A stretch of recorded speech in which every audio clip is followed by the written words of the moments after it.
Au cœur de la salle des pas perdus, des voyageurs se bousculent. Le temps presse, le train entre en gare.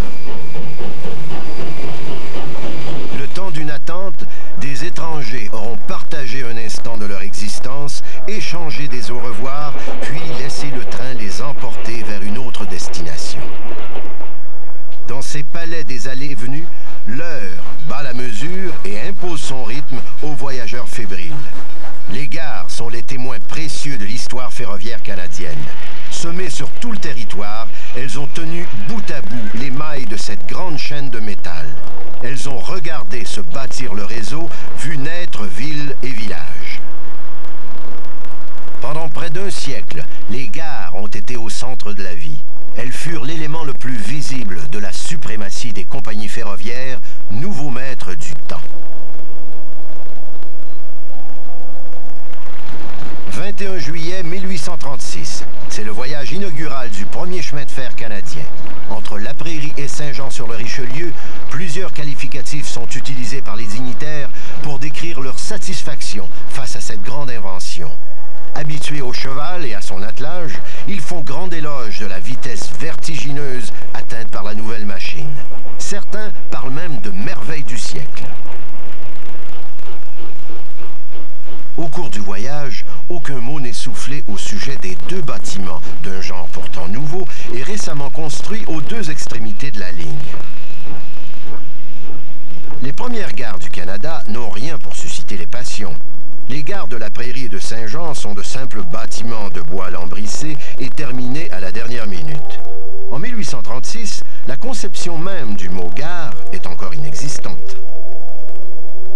Le mot gare est un mot qui va venir plus tardivement. Au début, justement, parce que ce que nous appelons aujourd'hui gare était quelque chose de nouveau, on va essayer de se référer à des choses connues. Si bien que, par exemple, en France, on va utiliser le terme port sec pour décrire ces endroits mystérieux d'où les trains partent. Et comme le seul référent auquel les gens puissent faire affaire, c'est un port maritime. Alors, bien sûr, de là, le terme port sec, c'est que c'est un port terrestre, au fond. Sauf que, et on a repris ça avec aéroport de nos jours, port aérien, le mot port comme lieu de départ, c'est un référent très puissant. Par contre, le mot gare va venir populaire avec le temps. Son équivalent anglais, c'est station, qui veut dire arrêt, littéralement. Et puis dans ce cas-ci, c'est la même chose, gare pour garer.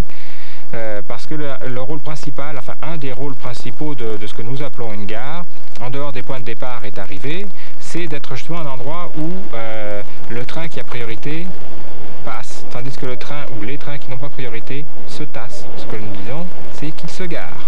Alors le terme est venu de là. En cette fin de 19e siècle où la vapeur est reine, les gares sont davantage utiles aux compagnies ferroviaires qu'aux voyageurs. Les premières gares, plus proches du camp de Boiron que du bâtiment public, s'entourent de châteaux d'eau munis de pompes éoliennes et de dépôts de charbon. Les mécaniciens s'y arrêtent, font le plein, bavardent un peu, puis repartent.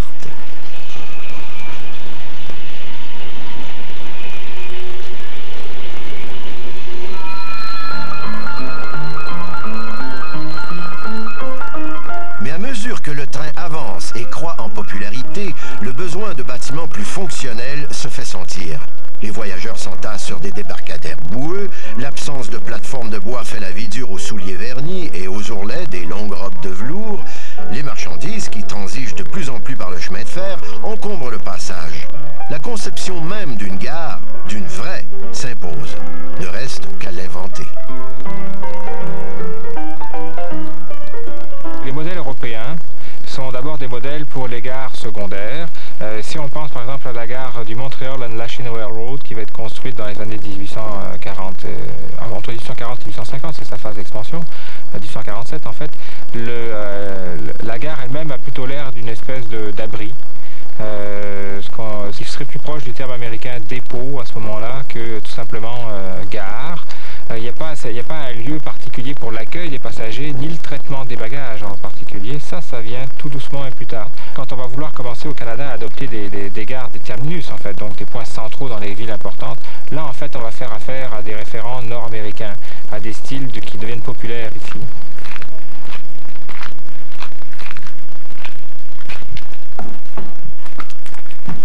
Alors nous voici dans la gare Barrington, petite gare de campagne tout à fait typique du 19e siècle, qui peut représenter en fait toutes les gares de campagne canadiennes des années 1880 à 1900. Elle est séparée en deux sections principales, avec un petit bureau au milieu, à la fois pour surveiller le quai et ce qui se passe à l'intérieur des salles d'attente. C'est le bureau du chef de gare. Alors ici, nous sommes dans la salle d'attente des femmes. Pourquoi une salle séparée pour les femmes et pour les hommes ? Probablement parce que les hommes chiquaient et qu'à ce moment-là, leur attitude était moins acceptable pour les femmes du temps. Aussi parce que les femmes pouvaient s'asseoir sur ce banc-ci pour pouvoir allaiter, ce qui leur donnait de la tranquillité, étant donné qu'elles s'occupaient des enfants jusqu'à l'arrivée du train. Et aussi l'avantage, elles ont droit à un poêle pour se chauffer en hiver, ce qui n'est pas le cas des hommes.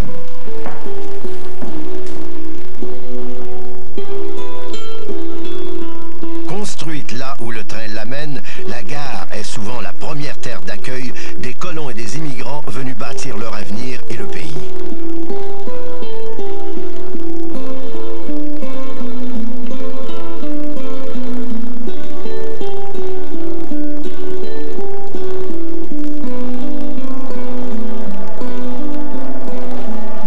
Dans l'ouest comme dans l'est, la gare est le cœur de toutes les activités. Elle est le lien vital entre les habitants et les centres urbains dont ils sont tributaires pour leur approvisionnement.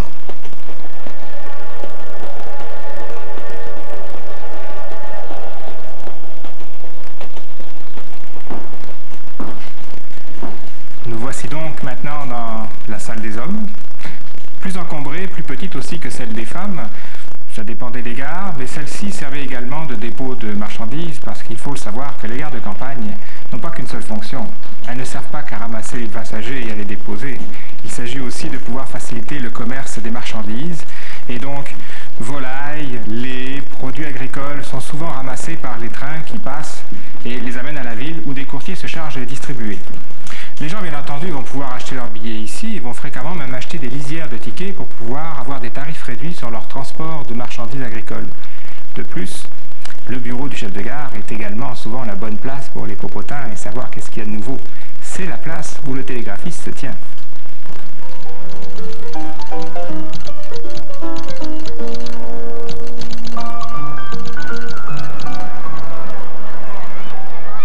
Des soldats qui partent à la guerre, des au revoir lourds d'espoir, le quai de la gare devient rapidement un lieu mythique, chargé d'émotions. Adieux enflammés, séparation déchirante, la gare donnera au cinéma ses plus beaux plans.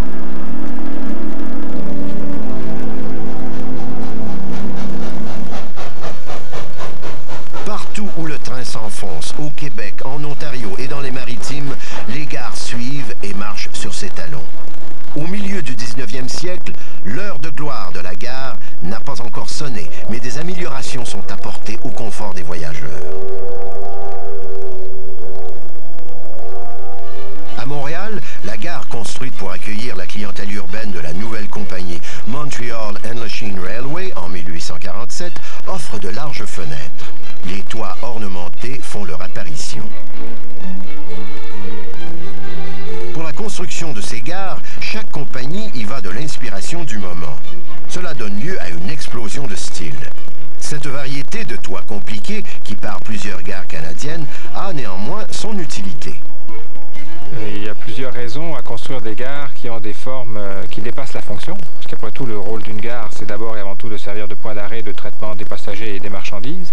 Dès qu'on va commencer à rajouter des éléments, une partie d'entre eux vont des éléments architecturaux, donc des éléments décoratifs, purs et simples. Donc à ce moment-là, il s'agit simplement du jeu de l'architecte et de la volonté de la compagnie de montrer qu'elle peut se permettre de fabriquer des gares qui dépassent simplement la fonction. Et on va aller à des extrêmes, hein, avec le fameux style château par exemple du CP. Là on est rendu dans cette logique-là, mais à l'extrême. Une autre raison, ça va être simplement de rajouter des éléments qui sont nécessaires aux opérations ferroviaires, comme la fameuse tour à horloge pour certains endroits, puisque le train est intimement lié au développement de la notion de temps. Donc du temps moderne, de temps découpé, et l'horloge a une place prédominante dans la gare. L'autre avantage principal d'avoir des éléments architecturaux visibles de loin, effectivement des tourillons, des tourelles, des éléments qui sont élevés, dans les grandes plaines canadiennes en particulier, c'est que ça va aider le mécanicien de la locomotive à savoir, puisqu'il n'y a pas de radio à l'époque, là, il doit à peu près évaluer où il est. Et dans une vaste plaine, il n'y a pas tellement d'éléments visuels naturels, comme une colline, une montagne ou une autre forme d'architecture, pour pouvoir dire « Ah, j'approche de mon prochain arrêt, il faut que je ralentisse ou que je me prépare pour observer s'il y a un signal qui m'attend. » Donc l'introduction d'éléments hautement visibles.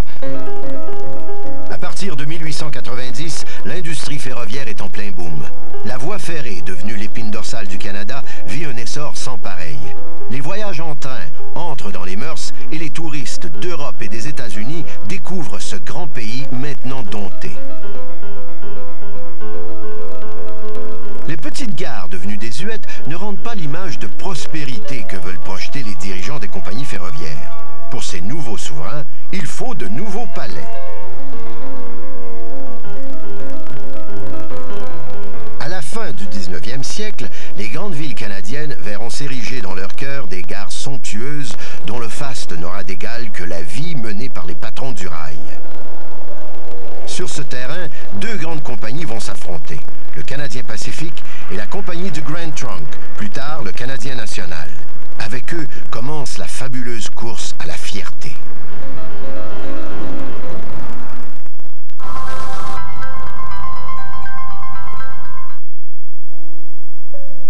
Cher ami, c'est un temps magnifique qui nous attendait à notre arrivée au Canada.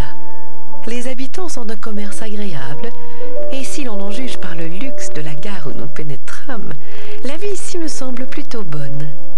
Notre voyage s'est achevé dans une ville nommée Montréal, là où mon cousin Charles dirige maintenant ses affaires. Vous m'excuserez de perdre une certaine réserve en vous avouant que mes joues s'empourprèrent lorsque j'aperçus au milieu des voyageurs le visage de ce parent. Ses yeux brillaient d'un vert que des mots ne sauraient ici vous décrire.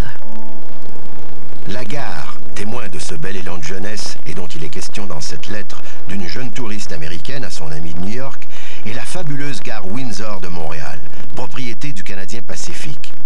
Véritable joyau d'architecture, elle déploie ses charmes depuis 1889. À leur descente du train, les riches voyageurs se trouvent à un pâté de maison à peine du chic hôtel Windsor. Situé sur le square Dominion, l'hôtel est un lieu très fréquenté par les bourgeois de l'époque. C'est d'ailleurs là qu'est descendue notre jeune américaine. Je termine ici ma lettre. Vous comprendrez que je ne veuille faire attendre mon cousin, qui patiente fort probablement déjà dans le hall de l'hôtel où nous avons rendez-vous pour dîner. Votre esprit et votre bonne humeur me manquent. Amitié, Rosemary. La gare Windsor est la première d'une série de grandes gares érigées par les compagnies ferroviaires. Ce sont de véritables monuments dignes de la puissance de ces maîtres de l'économie. La gare Windsor a de particulier, je crois, le fait que ce soit un bâtiment de taille assez considérable pour les années 1880-1910. C'était le bureau le plus important, le plus gros au Canada pendant de longues décennies. C'est aussi un bâtiment qui a su garder son style. À travers les annexes, les ajouts, quand on l'agrandit à chaque reprise, puis il y a eu plusieurs phases d'agrandissement, ils ont conservé quand même ce même style roman, qui est l'empreinte, si on veut, de la gare. Alors à ce titre, c'est un monument extraordinaire. 2 ans auparavant, la compagnie du Grand Trunk avait fait construire la gare Bonaventure, tout près du site de la future gare Windsor. Le Canadien Pacifique, qui avait réussi en 1885 l'exploit du siècle en reliant le Canada d'est en ouest par un grand ruban d'acier, ne désirait pas être en reste. La gare d'Alousie, d'où était parti l'année suivante le Pacific Express, premier train transcontinental, était devenue désuète. Il fallait maintenant à la grande compagnie ferroviaire une gare digne de ce nom et construite à l'image de sa renommée.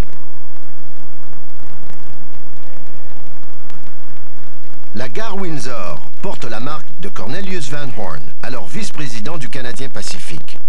Pour de grands travaux, il faut de grands noms. Van Horn n'hésite pas à se tourner vers l'une des coqueluches de l'heure en matière d'architecture, l'Américain Bruce Price. L'architecte vient d'apposer son nom sur le style château de l'hôtel Banff Springs dans les Rocheuses et représente une valeur sûre. Le président du CP, le fameux Van Horn, c'était aussi un amateur architecte, si on veut. Il adorait ça. Alors, il suivait fidèlement les derniers courants d'architecture et il recherchait effectivement que ces bâtiments parlent, que ces bâtiments disent quelque chose. Van Horn, c'est un homme corpulent, c'est un homme puissant, c'est un homme massif. Sa gare, là aussi, son terminus, c'est gros, puissant, corpulent. C'est des gros blocs de pierre, c'est gigantesque. C'est ça qu'il voulait traduire, au fond.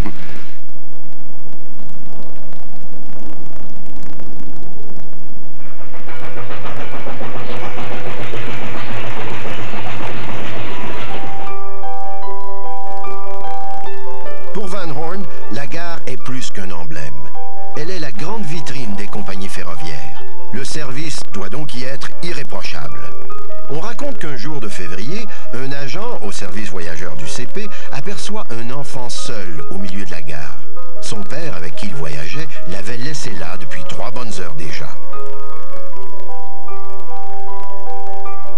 Un employé prend en charge l'enfant. Il l'autorise même à l'assister dans ses tâches quotidiennes. Le train de 18h30 devait bientôt arriver et le père de l'enfant n'était toujours pas de retour. La situation commençait à inquiéter sérieusement employés et voyageurs. À l'arrivée du père, juste à temps pour sauter dans le train, il lança cette brève explication. Les gares du Canadien Pacifique sont des endroits très sûrs pour laisser des objets de valeur. Au-delà de la gentillesse des employés, les gares se doivent également de représenter la richesse et la vie mondaine de cette époque. Le Canadien Pacifique tire d'ailleurs grand orgueil de l'immense salle des pas perdus, située à l'étage de la gare Windsor. Dans l'attente de leur train, les voyageurs endimanchés peuvent y circuler à leur aise. Une salle d'attente pour dames respectueuses et une autre plus spacieuse, ornée d'un plafond ouvragé, ajoute au confort et au luxe.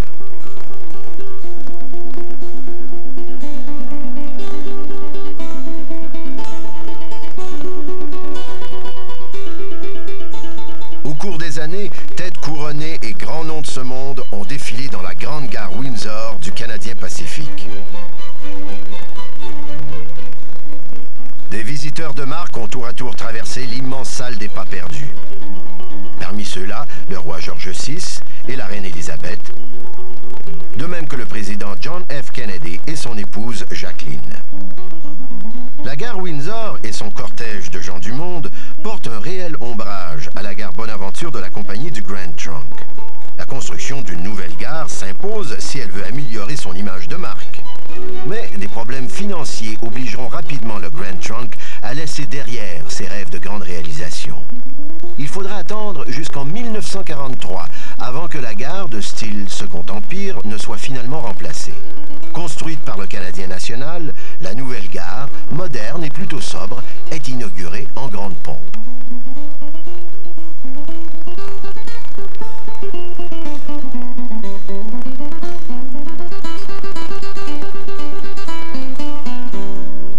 La grande rivalité ici, c'était entre le Grand Tronc et le Canadien Pacifique.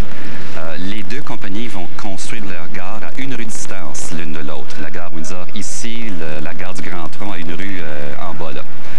Et le Grand Tronc commence et affiche un style de Second Empire, un grand palais Second Empire qui ressemble un petit peu, si on veut, à l'Hôtel de Ville de Paris, au grand palais Louis XIV. C'était un symbole très puissant, c'était très prestigieux, toute la Renaissance française qui renaissait à travers ce bâtiment-là. C'était spectaculaire.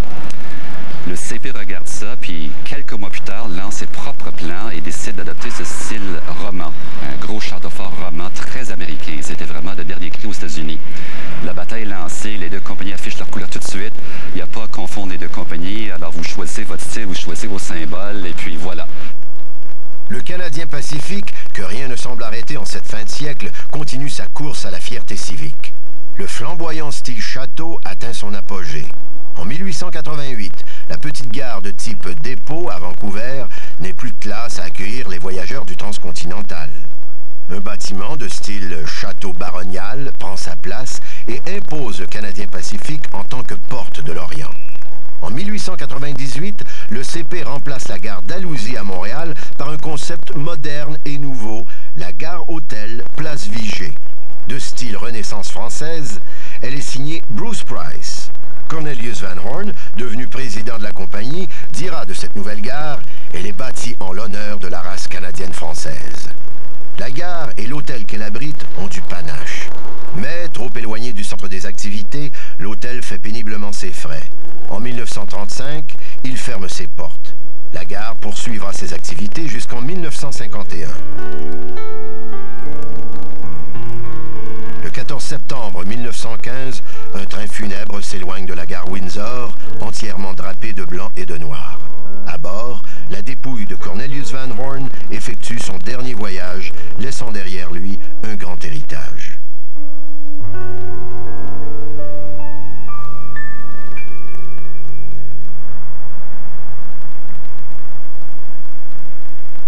Entre 1890 et 1920, époque où le réseau ferroviaire canadien connut sa plus forte expansion, la construction de gares aura vécu sa période dorée.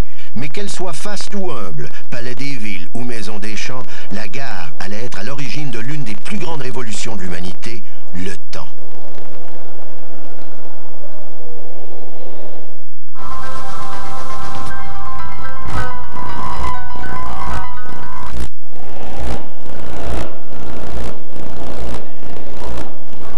L'écrivain français du 19e siècle, Théophile Gautier, disait des gares qu'elles étaient les cathédrales de la nouvelle humanité. Le poète, grand amateur de voyage, avait certainement écrit cette phrase dans une petite gare où, songeur, il surveillait l'heure annoncée du départ. Là, assis sur un banc, il avait amplement eu le temps de scruter les agissements de cette nouvelle faune nommée voyageur. Des hommes et des femmes, pressant le pas, allaient et venaient en tous les sens. Serrés sur les banquettes, des étrangers se parlaient, d'autres se taisaient, mais tous attendaient. Avec le chemin de fer, l'homme avait maté la vitesse. La notion de temps ne serait plus jamais la même. La gare et son activité grouillante en étaient la preuve.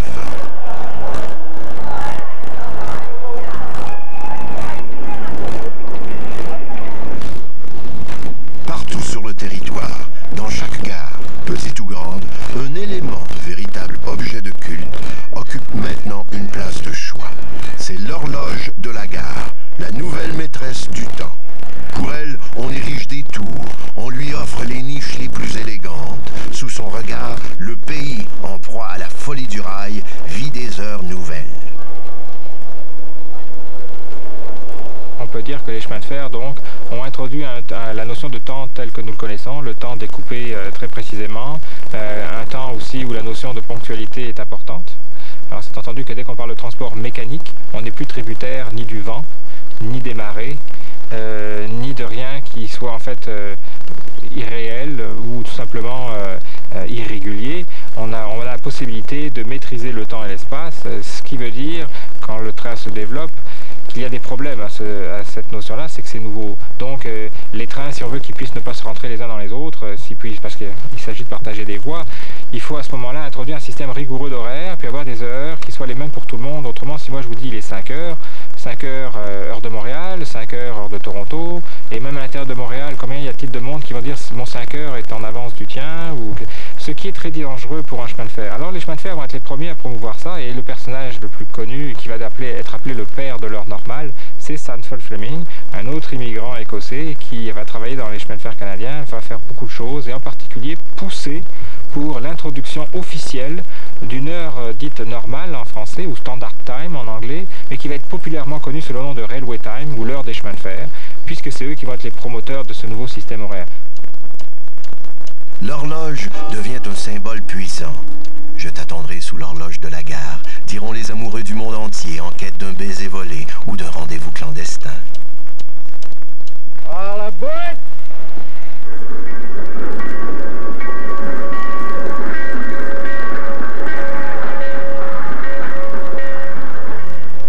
En ce début du XXe siècle, la gare donne l'occasion aux compagnies ferroviaires de montrer un autre aspect de leur influence.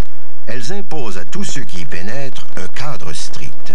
La discipline et les règlements qui y prévalent amènent de profondes transformations dans le comportement et la manière de vivre des citoyens.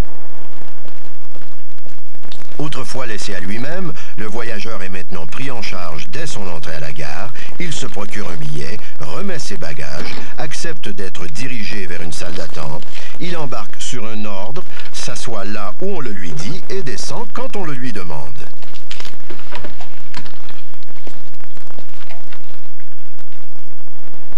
Civisme et sécurité sont de mise. L'écriteau « Young Women Traveling Alone » que l'on retrouve dans les gares canadiennes est un avertissement à la prudence et un rappel du fléau que la gare amène avec elle, la flânerie. Mendiants, alcooliques, voleurs de tous acabits trouvaient dans la gare un domicile parfait. Pour faire respecter l'ordre, les compagnies ferroviaires créent la police des chemins de fer. Les compagnies de chemins de fer ont toujours été intéressées à la notion de sécurité. Et je ne parle pas à ce moment-là de protection contre les accidents, ça c'est entendu que c'est un élément important, mais il s'agit simplement de la sécurité des biens, des personnes, des bâtiments, des matériels, etc. Ce sont de vastes entreprises, donc ils peuvent avoir du vandalisme. Les gares elles-mêmes, parce qu'elles rassemblent beaucoup de personnes, il peut y avoir toutes sortes de gens bizarres qui s'y promènent. Alors très tôt, on va introduire, surtout dans les grandes villes, bien sûr, la campagne c'est autre chose, des corps de police privés. Qui vont être engagés par les compagnies de chemin de fer et qui sont même encore aujourd'hui le plus grand corps policier au monde. Au cœur de ce brouhaha, les tics et les tacs d'un appareil fascinant se font entendre. C'est le télégraphe. D'abord utilisé pour la transmission des informations relatives au train, il est au cœur des activités de la gare et le centre d'attraction de toute la population environnante. Dans les petites localités, il est le seul contact avec l'extérieur. Les compagnies, voyant là une bonne occasion de revenus supplémentaires, laissent donc de bonne grâce les habitants l'utiliser pour leur communication personnelle.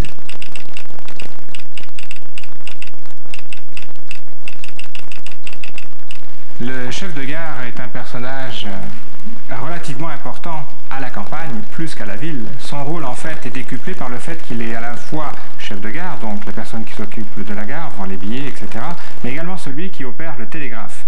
Et le télégraphe, au Canada, c'est un élément vraiment important pour le développement économique et culturel.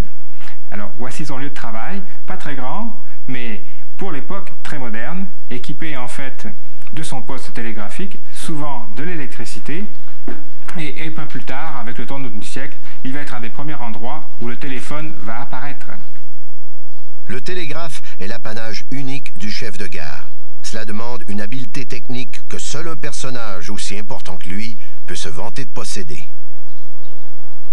Il fallait absolument apprendre le télégraphe pour être chef de gare, pour être opérateur de tour de contrôle, être chef de gare, parce que la télégraphie servait à non seulement copier les télégrammes, qui étaient surtout dans ce temps-là des mauvaises nouvelles, mais aussi, il y avait des bonnes nouvelles, ça servait aussi à copier les ordres de marche à certaines gares où il n'y avait pas de téléphone même.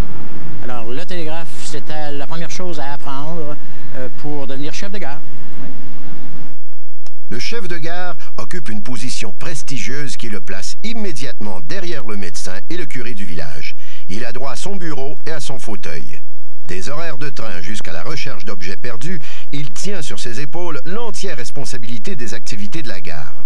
Dans son guide des directives, le CN écrit « Le chef de gare doit représenter la compagnie. Il est le premier contact que le public a avec l'entreprise. » Maître des lieux et responsable des communications, le chef de gare connaît mieux que quiconque ce qui se passe dans sa communauté.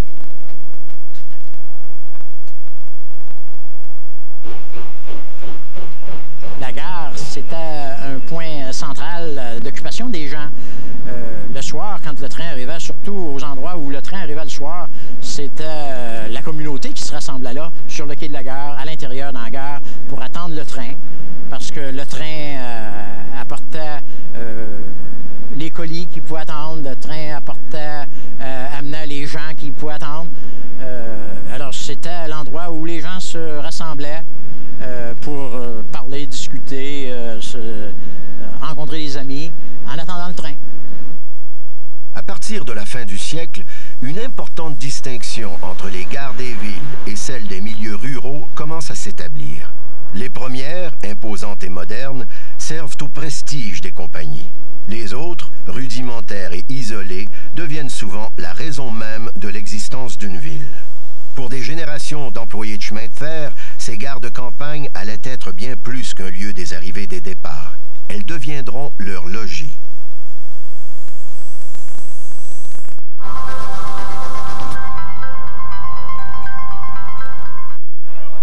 L'époque des gares de campagne est l'une des plus mémorables. Simple point sur une carte, ces gares sont souvent érigées au milieu de nulle part.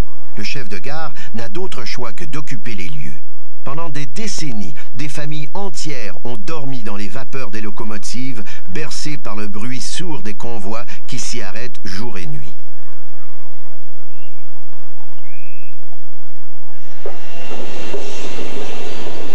Plusieurs d'entre elles sont construites entre 1860 et 1900. Faites de bois ou de pierre, on les reconnaît facilement à leurs pignons érigés en flèche, rappelant le style néo-gothique.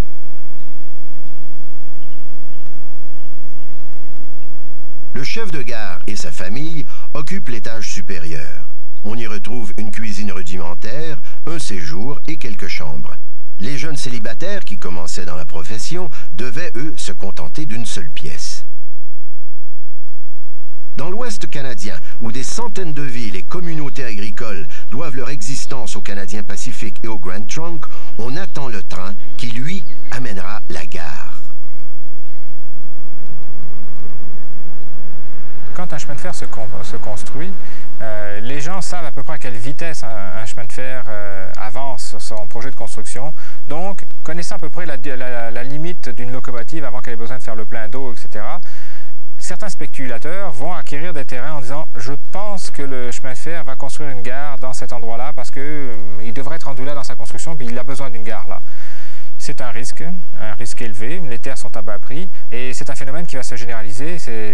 C'est en fait la notion même de ville champignon qui va être associée à ça, puisque dès qu'on va penser qu'un chemin de fer va établir une gare, rapidement des gens vont même anticiper l'arrivée de la gare en disant une ville s'en vient, et comme par hasard, la ville se crée autour même de l'anticipation de la gare elle-même. Si la gare arrive, automatiquement c'est la réalisation de leurs anticipations, donc une énorme marge de profit pour les spéculateurs qui voient leur terrain passer de quelques sous le pied carré à des dizaines ou des centaines de dollars le mètre carré. Des gares s'érigent tout le long de la ligne de chemin de fer. Construites à tous les 24 km afin de faciliter le transport des récoltes, elles forment un long chapelet qui s'étend d'est en ouest.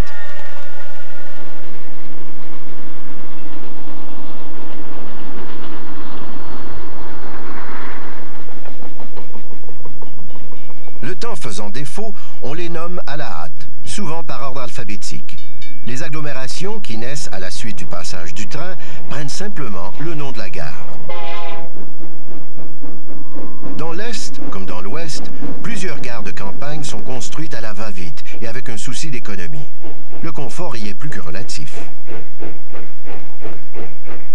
Des familles entières s'entassaient dans ces logements singuliers.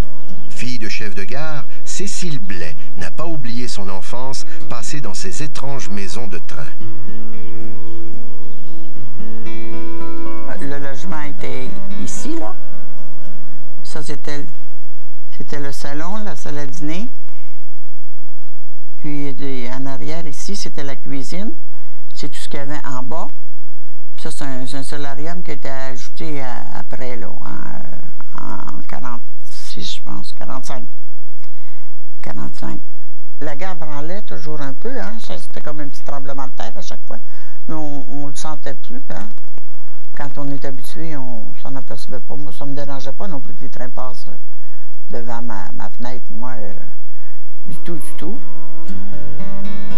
En 8 ans, la famille de Cécile Blais a habité pas moins de 3 gares différentes. Elle garde le souvenir d'une vie riche et palpitante, mais réservant parfois quelques surprises. Il en est arrivé une fois que je me souviens, on avait eu assez peur. Il y a un monsieur qui est descendu du train avec sa femme. Puis il avait tout le long de Montréal, il avait bu de la bière. Puis quand il est descendu, il était pas mal rond. Puis là, il dit, je vais aller, d'abord, je vais aller me jeter en dessous du train. Là, le train venait juste de décoller. Mon père s'en va près de lui, puis il dit, non, non, viens-t'en ici, là, puis tout ça. Mais là, il a commencé à se battre avec mon père. Les deux étaient par terre, puis ils glissaient sur la plateforme, puis le train ne finissait plus de passer parce que les trains étaient longs des fois. Hein. Puis jusqu'à ce chien qui s'en est mêlé, qui tirait ses pantalons de mon père, puis moi et mon frère, on criait après mon père, puis on criait au... On avait tellement peur que les deux aboutissent en dessous du train. À fin du compte, le train a fini de passer, puis... mais savez-vous, ce monsieur-là, c'est un lutteur. Et quand on dit ça, mais tu sais, c'est des choses qui arrivent certainement pas aux enfants du village. C'est vers la fin du siècle que commence progressivement l'amélioration des gares de campagne. Le Canadien Pacifique élabore une série de modèles types, applicables selon l'importance des gares à construire.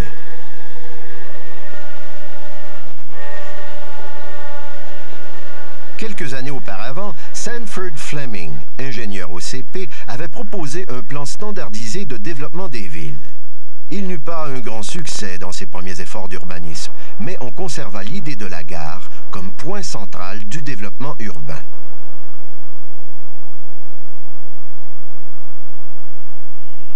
Dans l'Ouest, les élévateurs à grains sont certainement l'élément le plus distinctif des gares de cette partie du Canada.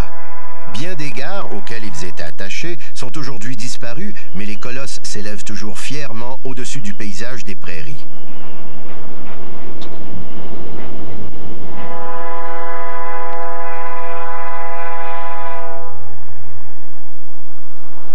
Si dans les grandes villes, les gares se parent de leurs plus beaux atours pour impressionner la clientèle, dans les villages, les gares de campagne ne sont pas totalement en reste. Soucieuses de leur image, les compagnies ferroviaires imposent le jardinage.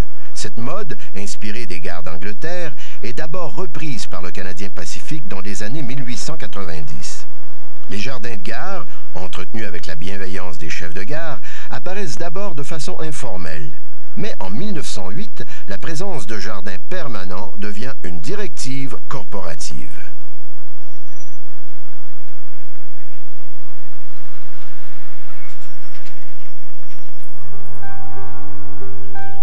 Sur l'actuelle route 116, sur la rive sud du Saint-Laurent, près de Montréal, une gare de campagne attire encore aujourd'hui les regards des automobilistes.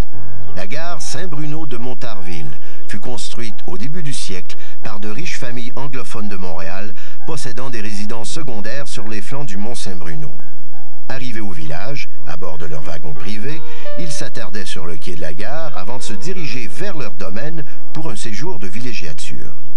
Nouvellement acquise et restaurée par la municipalité, la petite gare porte le souvenir de ces décennies où, été après été, froufrou et chapeau haute forme défilaient sur son frêle débarcadère.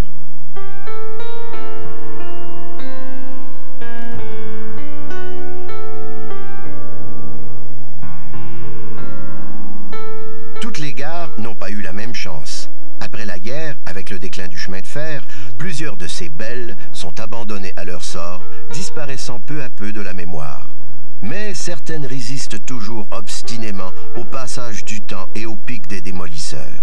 Celles-là ont encore bien des histoires à raconter.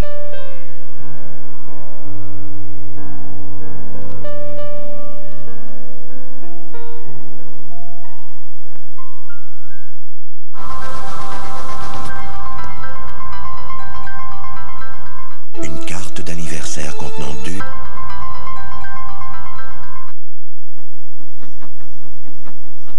À partir des années 50, la perte de popularité des chemins de fer force les compagnies à se départir d'une part importante de leurs installations. Certaines gares sont vendues ou carrément détruites. Des 1300 gares canadiennes, il en reste à peine 300, propriétés de compagnies ferroviaires. Dans la région des Laurentides, la gare de Prévost a échappé de justesse à la démolition. Le CP a abandonné ses voies ferrées. En 83, il a complètement cessé le service. Et à partir de 83, il a commencé à démanteler. Et comme les gares ont été abandonnées, fermées, il a commencé à y avoir du vandalisme. En général, il a fallu les placarder toutes avec du contreplaqué. S'organiser pour essayer de les maintenir pendant un certain temps, mais elles tombaient toutes à l'abandon. Le toit commençait à s'abîmer. Alors quand en 85, nous on s'est rendu compte que le CP allait démolir les gares, ici à Prévost, à Saint-Jovite et à Sainte-Thérèse, on a fondé des comités. On a été les premiers à fonder des comités de protection de ces gares-là. Ensuite, d'autres se sont joints à nous, on a fondé le réseau des gares et on est allé chercher dans chacune des municipalités des bénévoles qui ont repris en charge la gare. En disparaissant progressivement du paysage, les gares ont amené avec elles une partie importante de l'histoire canadienne et le souvenir heureux de ceux dont elles étaient la vie.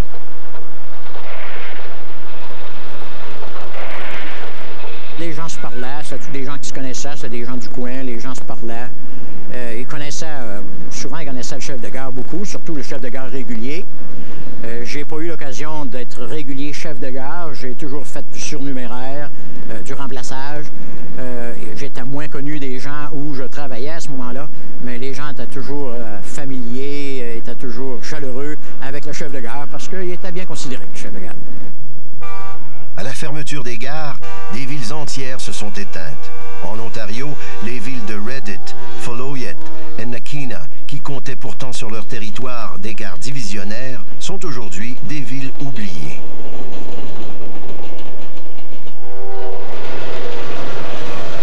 La question de la localisation de la gare était tellement bien comprise au 19e siècle que souvent les dirigeants municipaux, même pour des petits villages, allaient s'endetter jusqu'au cou pour attirer le chemin de fer chez eux. Et parfois, le chemin de fer jouait le jeu, parfois il ne le jouait pas. Et s'il ne le jouait pas, évidemment, c'était souvent fatal pour la ville. Et on voyait naître donc un nouveau village ailleurs et au dépens justement du village établi. Les chicanes sont multipliées à travers le Québec, l'Ontario, partout où il y avait des villages préétablis. Certaines gares ont survécu à ce massacre. La gare Jean Talon de Montréal, érigée en 1929, est l'une des dernières gares construites par le Canadien Pacifique. C'est un bâtiment somptueux, inspiré de la Renaissance italienne, mêlant ici et là les ornements de style art déco à ceux de l'art amérindien. Elle assurait la correspondance entre les trains du centre-ville et celui des Laurentides. Les skieurs et amateurs de sports d'hiver, les bras chargés de leur équipement, s'y réunissaient avant de s'engouffrer à bord des wagons, les amenant vers les montagnes enneigées.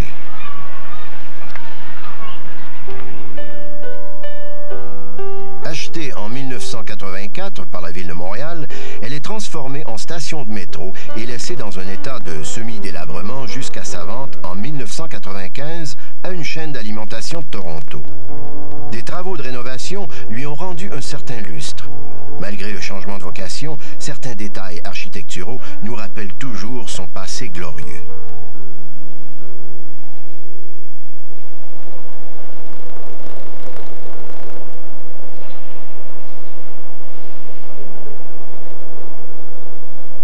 En 1990, le gouvernement fédéral promulguait la loi sur la protection des gares ferroviaires patrimoniales. Actuellement, 150 gares sont ainsi classées. Parmi elles, les grandes gares Windsor de Montréal et Union de Toronto et des gares de moindre importance comme celles de Rivers au Manitoba et Schreiber en Ontario.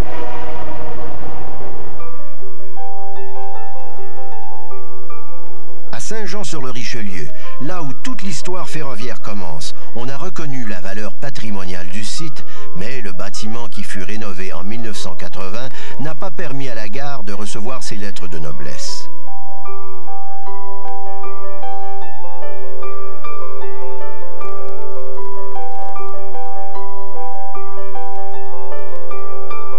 Quant à la gare de la Prairie, point de départ du premier chemin de fer canadien, seule une pâle reconstitution, perdue au milieu d'un stationnement, nous rappelle son existence.